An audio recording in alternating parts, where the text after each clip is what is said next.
حضرین السلام علیکم ورحمۃ اللہ وبرکاتہ۔ تمام اہل اسلام کو میری طرف سے عید مبارک۔ اللہ تبارک و تعالی آپ کی نمازیں، روزے، تراویح، قرآن پاک کی تلاوت اور تمام طرح کے ذکر اذکار اللہ تبارک و تعالی قبول فرمائے۔ اس عید میں ہم تحفے تحائف دیتے ہیں، اپنے رشتہ داروں کو یاد رکھتے ہیں، ان سے خوشیاں بانٹ، اسی طرح اپنے ان رشتہ داروں کو بھی یاد رکھیں جو اس دنیا سے چلے گئے ہیں۔ ان کو کیسے یاد رکھیں؟ ان کے لیے اِصال ثواب کی محفلیں کرائیں، ان کے لیے کلمہ طیبہ پڑھیں، اپنے نمازوں کا ثواب، روزوں کا ثواب انہیں بخشیں۔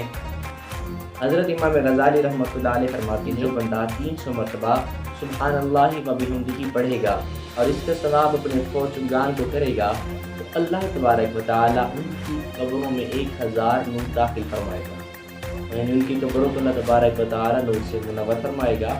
اسی طرح جب یہ فوت ہوگا تو اللہ تبارک و تعالیٰ اس کی قبر میں بھی 1000 نور داخل فرمائے گا۔